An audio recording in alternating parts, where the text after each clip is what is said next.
Welcome to my podcast From Chaos to Peace with Conny. I am Conny Graf and your host, and I will explore with you how a few minutes a day can keep the chaos away. And with chaos, we're talking about the physical, digital, social, financial, mental, emotional, and spiritual clutter that can accumulate in our life and business. In every episode, I want to make you aware how clutter is so much more than you think, how it affects your finances, and how clearing your clutter leads to more time, more money, and more peace. Let's go. Well, hello, my friend. Welcome to the podcast. I am Conny Graf, your host. Thank you so much for allowing me back into your ears. Please subscribe and follow my podcast if you haven't done so yet. This way you never miss an episode. And I have some amazing guests coming up, so you don't want to miss any episodes. I'm very excited to welcome Dr. Christopher Loo today to the podcast. Dr. Chris Loo is a surgeon, serial entrepreneur, investor, author, consultant, executive coach, and keynote speaker. He's the founder and CEO of Financial Freedom for Physicians, the author of How I Quit My Lucrative Medical Career Using Real Estate. And I will leave it at this because he introduces himself at the beginning of the interview, and he can do that so much better than I when I'm just reading here his impressive bio. In this conversation, we talk about the special moments in his life when he realized he needed to take control over his finances, why exactly he quit his lucrative medical career and how, and also what the formula for true happiness is in his opinion. Okay, without further ado, let's jump into this conversation with Dr. Christopher Loo. Welcome, Chris. Thank you for being a guest on my podcast. How are you today? I'm doing great. Thanks for having me. I know you were on my podcast, and I'm happy to return the favor and give a lot of value to your audience. And I'm looking forward to the conversation. Yeah, thank you so much for taking the time because I find your story very interesting. That's why I thought I wanted to have you on too. But before we dive into that, I have a very international audience. So please tell us, where in the world are you located? And also one thing about you that has nothing to do with what we're talking about afterwards, and that may surprise people about you. Yeah. Well, I mean, I'm based out of Houston, Texas, in the United States. And a little bit brief background about me. My education and training was in medicine. So, I did the traditional route. I went to Baylor for medical school, one of the top ranked medical schools in the United States. And then trained in orthopedic surgery for residency. And then after that, I realized that I had a deeper calling, deeper passion for more creative entrepreneurship endeavors. So luckily I was able to, before I realized this, I was implementing good financial habits, saving and investing in real estate, investing in passive income investments. So that gave me a lot of financial freedom and a leeway to transition into what I'm doing now. So that's a little bit about me. And I know that you have further questions about my journey. Definitely. And you want the interesting thing about me now or at the end? Yeah, no, tell me now. It's just something, because it just gives the people, before they listen to whatever we're talking about afterwards, it gives them a bit different context about you if you share something. Yeah. Whatever you want to share. Doesn't have to be big, just something. Yeah, so something. Well, something interesting about me is I run marathons, so I love that's kind of like my outlet and kind of keeps me in shape and forces me to focus on my health and focus on good diet, nutrition, rest, exercise, all of that. So that's a little bit. I have a lot of other interesting. Competed in Olympic Taekwondo with Olympic gold medalist. And that was a great experience. Traveled the world, lived almost everywhere except Latin America, and it's been a great journey. Yeah, well, that's awesome. So running marathons, that requires a lot of endurance and resilience and all these things. So that's amazing. I love asking this question because it just gives a different perspective, especially if we're talking afterwards a bit about finances and stuff, which scares a lot of people. And if they hear another side of you, I always find that it's a nice entry into the discussion, because we want to talk about your you touched on it already, your amazing story. So you were first a doctor. Most doctors don't end up financially independent, but you were financially independent by 29, and then I believe by 38 or 39 you were retired, right?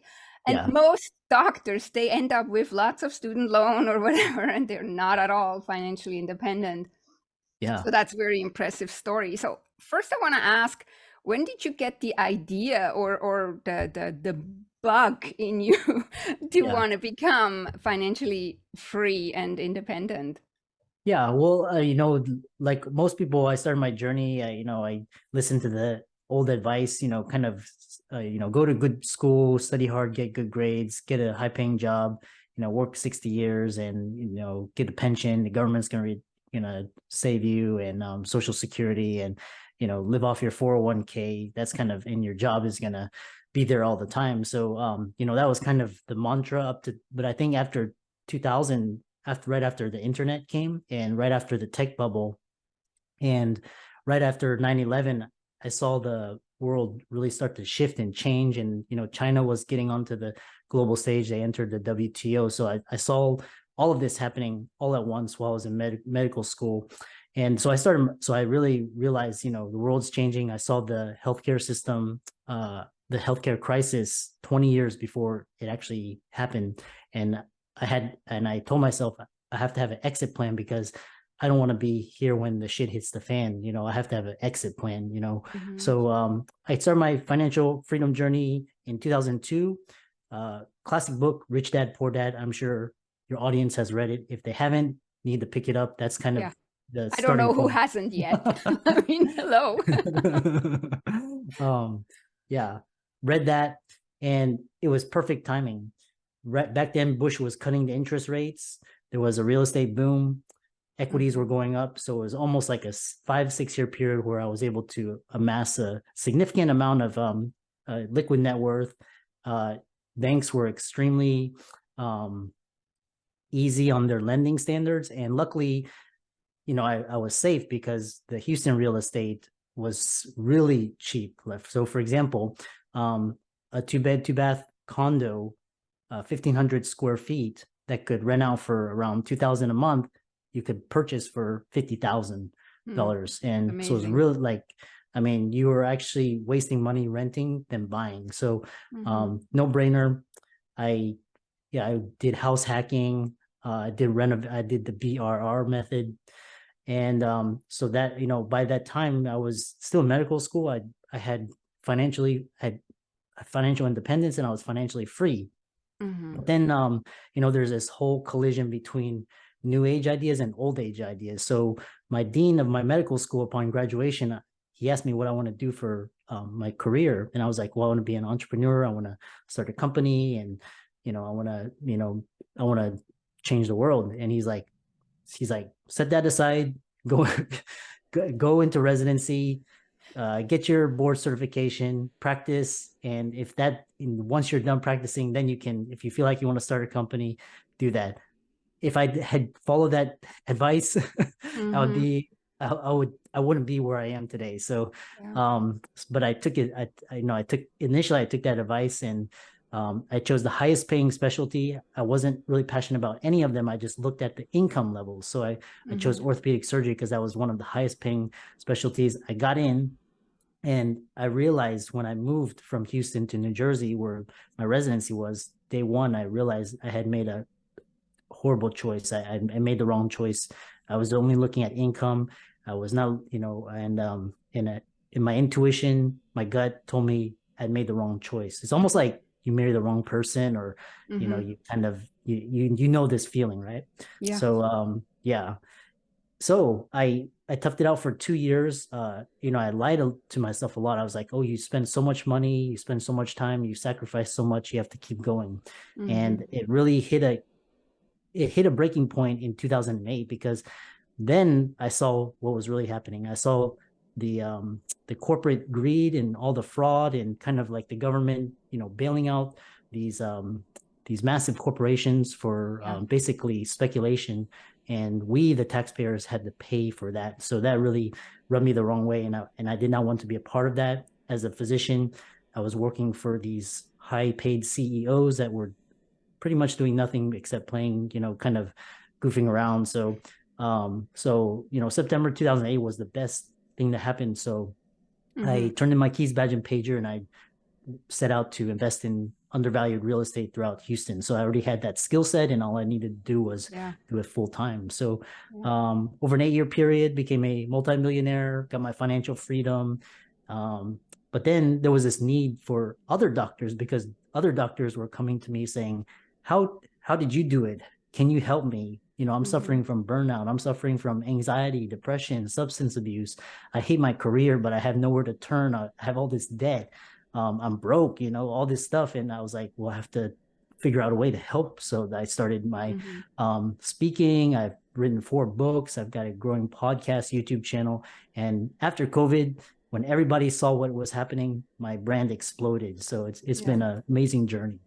Yeah, it is an amazing journey, and to watch what you went through. You just basically answered almost all my questions. It's really I will dig deeper in a few of them, because I'm thinking too is like the way you present yourself and how driven you are. A really good doctor went like how do you say that we miss out on a really good orthopedic doctor, and I just had to have surgery in May, and I know how important it is that the right person is messing Yeah. with your body, right? Yeah. Yeah.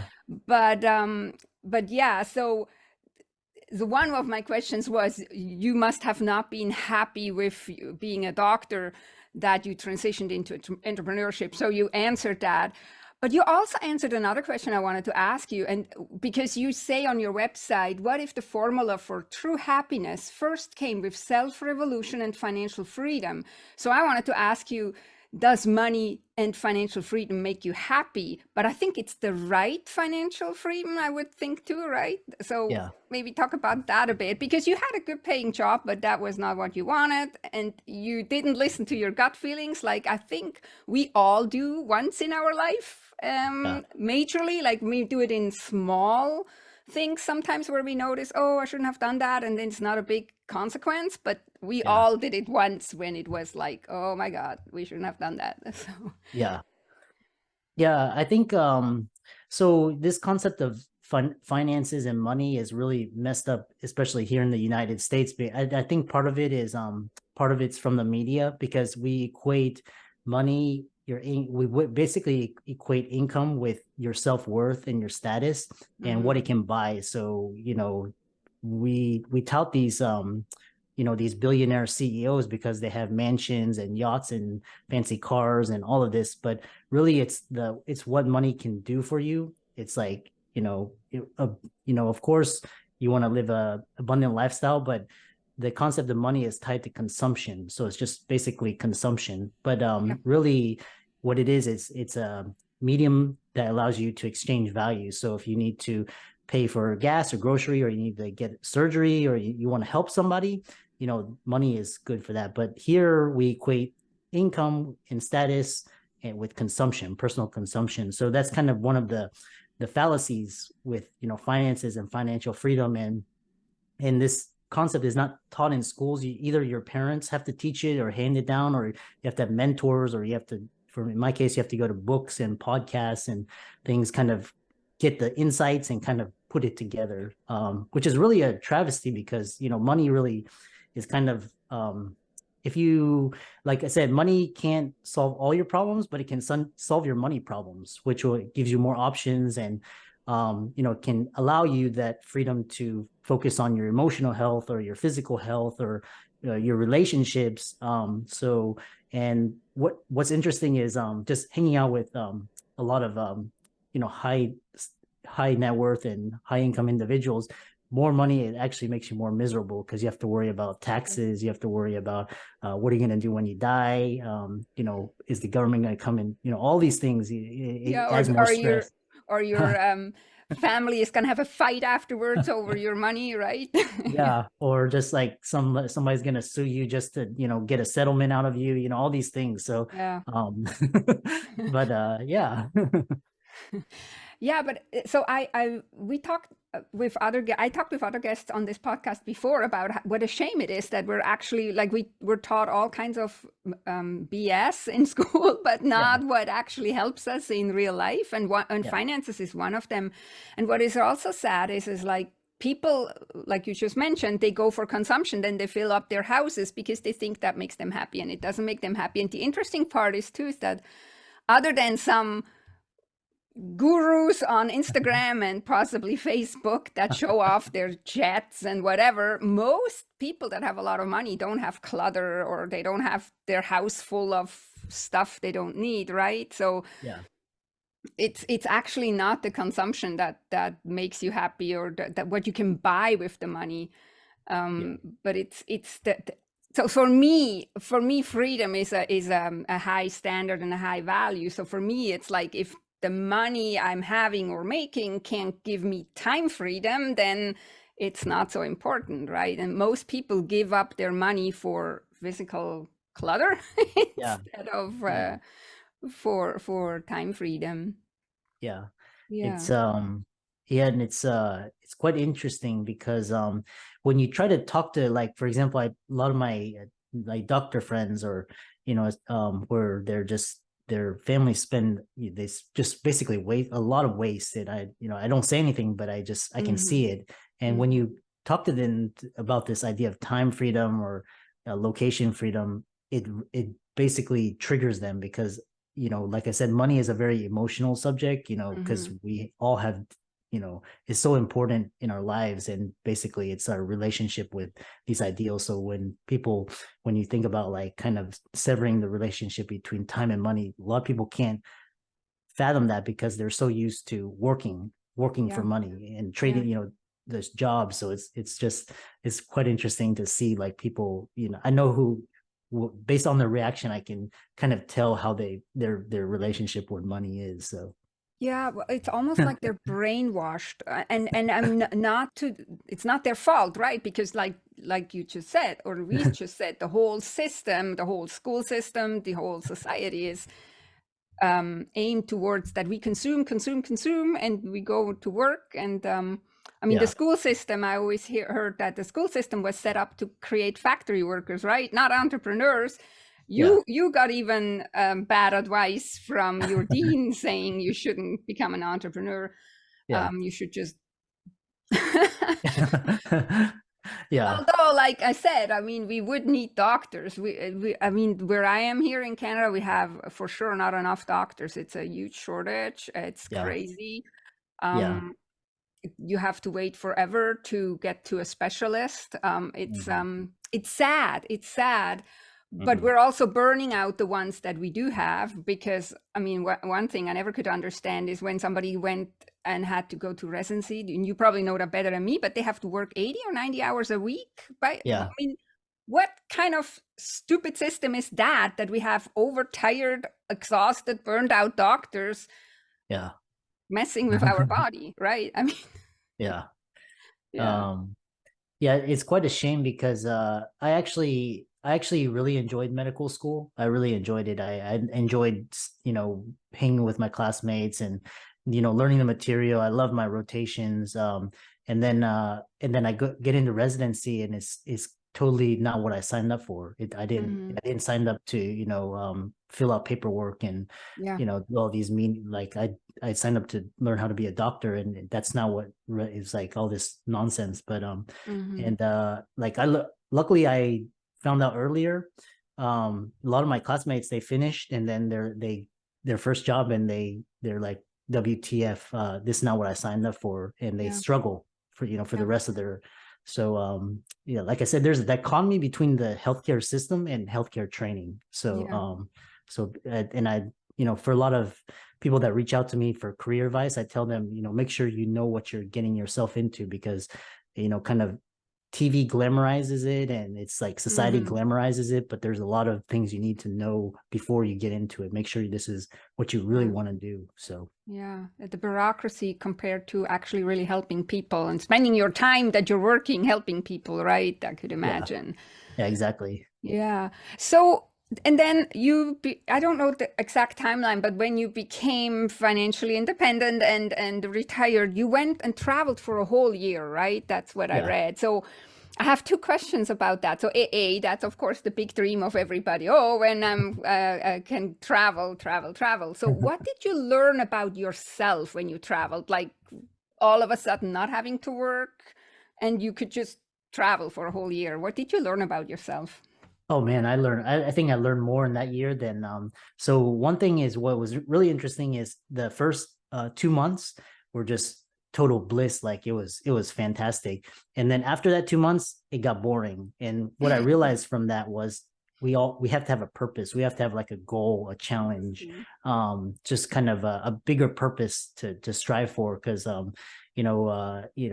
these periods of respite are great, but ultimately we're here to stretch and grow and challenge ourselves. So that was the first thing, and so that's what motivated me to come back. And I learned what I wanted. What I really am grateful for was, during that time, was I met a lot of digital nomads that were making six figures online, either social media influencers or like YouTubers, bloggers. They had their e-commerce, all of these different, it was quite really fascinating to just meet them and just to see in person people that were actually making more than doctors, and also having great health and being in great shape and great relationships and just kind of having that freedom. So that was really motivating and inspiring to me. So that's why I started writing books and speaking, and started thinking bigger in terms of, how do I want to position myself as an influencer, and how do I want to position myself on the thought leadership stage. So kind of like, you have medicine, which is okay. I mean, you can practice, there's only so much you can do, but if you're a thought leader or an influencer, you can influence culture and the way things are presented in so many different ways, and you can impact, thousands, millions of people. So that's kind of what I learned. Yeah, that's amazing. And then did you learn also something, like you were already financially independent, but when you went to these different countries, did you learn surprising things, let's say like that, surprising things about how to be financially independent in different countries? Because I just know, like, I'm coming from Switzerland originally. We're a country of renters, which I just saw that some American journalist was very surprised to learn that in a rich country like Switzerland, most people are renters. It's just different. So that's kind of what got me to the idea that maybe you learned something about financial freedom in other countries too on your trip. Yeah, well, one thing that was really interesting was I traveled to Latin America, and I think Latin America right now is a fantastic opportunity. Just so much, with so much financial innovation. But one thing I realized is that as much as we complain about our systems in the West, we have it pretty good. Like other countries, they have bigger problems. Like a lot of people, they put their savings in the bank and it's gone. So one thing is just financial oppression was rampant, and just financial inclusion and financial equity was not the same. So the rich always got richer. They had access to all the resources, and they kind of made the poor poorer. So that was one thing. And one thing that really inspired me about the West is that we have freedom. We have economic empowerments, meaning that if I don't like something, or if I don't like my job or boss, I can leave anytime. I can go out, create my own income. I'm not going to be, I may suffer for a little bit, but I'm not going to be like, homeless or poor or destitute. I have economic freedom. Right. So that's one thing. The other so basically like financial inclusion, financial equity, economic freedoms, all of these things really, and just the way the currencies like I learned a lot about like the central banks and how they functioned and how they were able to, create debt and devalue the currencies and how this was affecting populations, with food and asset price bubbles, all these things. So that's the other thing, is just kind of this. I also learned that one thing is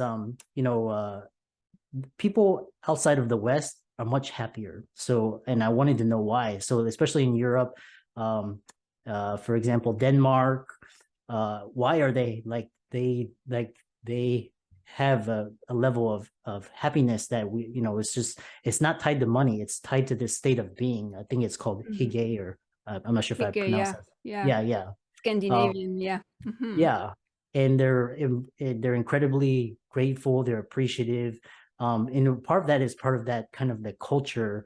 Um and the thing is, in the West, it's kind of it's non-homogeneous, so you have a lot of different, but kind of Europe and Asia is kind of homogeneous, so it's a little bit easier to implement these things. But they like these kind of tenets of just gratitude and being thankful. And their governments are fiscally responsible. So, like, for example, healthcare, education, transportation, all these are fundamental to their citizens. But here it's kind of like, if you have more money, you have more access to these things. So I Hmm. saw that as well. So but Yeah. kind of like how to create a state of happiness independent of status or money and all of that. So Yeah. The scary thing is, I feel like coming from Switzerland, and I don't want to speak for whole Europe, but I'm thinking like we get a little bit that two class, especially in the medical as well, that is present here in North America, which is a little scary because it was never that way in Switzerland or in yeah. Europe. Yes.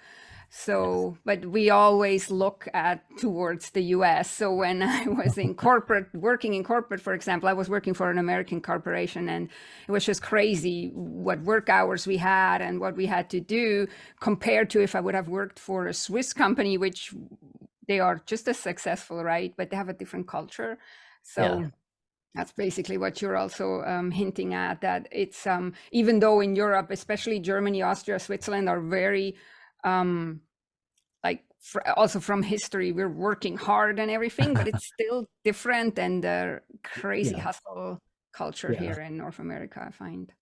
Yeah. I feel like you know the people in Asia and Europe, they work hard, and they understand that that hard work in the end will produce something. Hmm. Whereas here, I know Canada has a better system, but like in the United States, you have to basically hoard a lot of resources to ensure your future, because if you're gonna be dependent on like Medicare or Social Security, that's not gonna cut it. That's like Hmm. bare minimum. And then like a lot of your time and your effort and your income goes to paying for these taxes, and you really Yeah. don't get much for your taxes. So one thing I realized is that high tax countries like Europe, like, but they do enjoy, like, education is not a fear. Here it is a fear, like, Yeah. yeah. And then it's very expensive, and it's very divisive. Like, only rich Yeah. people can get into the best colleges. And so healthcare as well. So it's here, healthcare is extremely expensive, and it's very inefficient, and it's like people are not health. It's kind of like sick care as opposed to like preventive care. So Yeah, well, I think that's I think globally a little bit of a problem in my opinion, but yeah, you probably know more about that. But yeah, totally. And I think this is often too where we compare the apples with the pears or the apples with the oranges. When like I hear that constantly, oh, Switzerland, such an expensive country, blah blah blah. But in the end, when you look at what the income level is and what the expense level is for average family, I think in Switzerland you're better off than here, even yeah, though we have the reputation to be such an expensive country. I mean, I got yeah, startled when I moved to Canada to see how expensive groceries are, for example, compared to Switzerland. But of course, if you look at the bread here, it might be more expensive in Switzerland than in Canada, but the salaries are higher too. So it's like yeah, you have to compare the right things with the right things. And yeah, This is crazy here in North America. Canada might not be as bad as the US, but it's uh, yeah. I don't want to bash Canada, but it's yeah, the higher taxes you pay, but you make sure that your government actually is accountable for what you're paying, then you Yeah, have a better life in the end than if you pay less and you're on your yeah, own, right? Yeah, yeah, yeah. yeah, But so you also say that you might not know it yet, but all the tools you need to achieve your goals, and I assume you mean the financial goals too, are within you. So what is one thing that you suggest people do so they wake up and think, okay, I need to look after myself. I can't just be sleepwalking continuously. So what would you suggest where they start? Like reading, if you haven't done so yet, the Rich Dad Poor Dad for sure, but it's almost an old book. So, yeah. yeah. Well, I mean, they definitely start reading. There's now is not like 20 years ago was the age of information. Now we're in the age of transformation. So we have all this information, we have all this knowledge, we got social media, and so you have Mhm. to start putting it together. But def definitely start by just a daily habit of reading, 30 minutes, an hour. I usually made it a goal to read one personal development book and one business book a month. And now with like audiobooks, I've I can read a lot. Mhm. And so then also there's so much knowledge, so much information. Reach out to people, ask them questions. There's so many groups, there's communities, there's so much courses as well. All it can be free or paid. Kind of hire, if you have the money, you can hire a coach to someone or someone to help you, guide you along the way. All of these things can help you, but it takes one small step. So you have to it's kind of like you take step, and then basically you have to understand that uh, I had a great conversation with another guest, and it was talking about just letting go and kind of stepping into the unknown. Like basically, you have to have, like, in periods of transition, you have to just basically take baby steps and take the step into the unknown and see what unfolds, and you have to be open to what comes to you. And you Mm. have to, if you let go of your preconceived notions, you let go of all that emotional baggage that creates more mental emotional space for the universe to send you what it's trying to give to you, or what you're trying to manifest. So it's kind of like activating this law of attraction. There's a great book called that I just finished reading. It's called Positive Intelligence, and he's talking about just kind of like the sage mind and then kind of the saboteurs. But it kind of reminds me of just you have to let go. You just have to let go of all preconceived notions. It's like um the best analogy is skydiving. So you just basically you have someone behind you and you just leap out. You've got a parachute. So you know um you're going to be fine 90% of 95% of the time. So Mhm. it's kind of like that. Entrepreneurship is like that. You just have to take a leap. You have to take a bet on yourself and just kind of be open to what it is, and always be taking action. The more action you take, that sends the universe the message of intention, and that Mhm. intention comes back to you. So it can be in form of karma, dharma, all of these things. But that's kind of how I view it. Yeah, I'm glad you said that about the action, because I think maybe a lot of people are listening because, like you said, there's so much information out there. They may be listening but not taking any action and just staying in their like in their day to day, whatever they do, anyways, right? So we do Yeah. need to take action, and I think without taking action, and you mentioned also you read self-development books. Do you feel like if somebody wants to become financially free or freer, let's say like that, Yeah. do they need to go on a self-development and self-discovery journey? Well, I mean, it definitely helps. Like, because personal development, you heal your emotional past, you heal your traumas, you kind of address those, and it allows you to grow. And that's what entrepreneurship is. It's just this continually evolutionary process. Same thing with financial literacy, financial freedom, your financial health also evolves too. So the more you invest in yourself personally, so for example, you may not realize it, but maybe going to bed earlier, getting 8 to 9 hours of sleep, waking up earlier, exercising, drinking more water, eating more fruits and vegetables, that can actually have a significant impact on your financial life. It may make you to save more, it may make you to invest more. So you never know what these small little habits can compound into different areas. So personal development, I think a great book that like the number one book for personal development for me was Think and Grow Rich, because it's got personal development and finances together. So it's kind of combined. Jim Rohn is fantastic. Brian Tracy. I read a lot of Tony Robbins, Using Your Emotions as Power, as Motivation. He's very powerful. You can get so much just from reading his books. Like the more you invest in yourself, it helps your relationships, it'll help your business, it'll help your finances, it'll help your career, a lot of different things. So yeah, well, I totally agree. I read self-development since my teenage years. yeah. And back then it was ridiculed, right? So I was like, oh, you want to get better. And then these days, I think we're realizing what a difference it makes. So where can people find you if they're now intrigued? They want to. You have such a successful podcast. You just said you wrote 4 books, I believe 4 it is, or are you writing 4. on a 5th one maybe? And the other thing I wanted to ask: so if I send people your way, is it mostly physicians that you're helping, or I mean, the podcast, in my opinion, anybody can get value from, but. Yeah.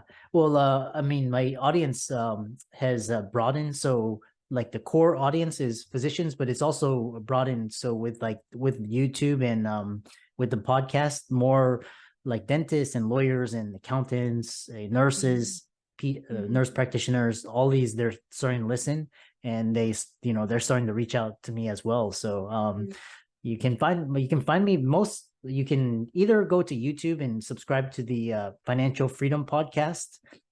It'll show me, or you can go to the podcast itself, Financial Freedom Podcast. Email me, Chris at Dr. Chris Loo, MD, PhD, and that'll get you onto the emailing list. And, we've got a blog, a newsletter. I'm on Instagram, Twitter, TikTok, LinkedIn, Facebook, so I'm always happy to connect and help others. No preferred social media platform. They can contact you anywhere, right? I will put all the links for sure into the show notes so they can find you. And that's what my impression was too. That's why I also wanted to have you on, because my audience is not necessarily only physicians, but I felt like my audience is mostly entrepreneurs or self-employed people, so they can all get value from your story. And especially since you were a physician, you were in medicine, that's a highly sought after profession, but you transitioned out of it, and for all the reasons why. So before we wrap up, I wanted to ask, did you want to share, did I not ask something? Is there anything you feel like needs to be added to make this whole conversation? Or we want to leave my audience with some other secret tip or whatever you want to close with? Yeah, well, like I said, I think one thing you alluded to was, so I went into medicine, and but a lot of people were actually surprised that I had, in September 2008, a lot of people were calling me crazy that I had, transitioned out. They said I was throwing away my career, but realized, so that one thing I want to leave them with is like really understand like why you're doing something, because kind of like I'll share a little bit, like a little bit of my emotionally traumatic past is, I kind of went into medicine to, please my parents and kind of please society and kind of fill all these check boxes. I thought it was a great income that would make me happy. And what I really wanted was just freedom and quality of life. So freedom and quality of life you can get from anywhere. You don't have to be a doctor to do that. You can you can do a lot of different things. So kind of realize your end goal and how you're going to get there, and kind of understand your your motivations for doing things, kind of have keen awareness of what that. And next thing is, don't listen to the naysayers, because the naysayers, like I look back on the naysayers, they haven't done anything. So always the people that your mentors, you look to them, and the reason why they're mentors is because they have done what you want to do. The naysayers and the haters are there because they haven't done what you want to do, and that's why they try to hold you back. So and like I said, it used to really bother me with the haters, but now after I see like they haven't gone anywhere, it's like, okay, now I understand. So that's what I want to leave the audience with. Yeah, thank you. That's beautiful. And I think we all needed to hear that again, because I'm sure we all have naysayers in our life still. And then sometimes it bothers us, sometimes less, but it's good to hear. Thank you so much for your time, Chris, for coming on and sharing your story. Very amazing, very impressive. Thank you so much. Thanks for having me.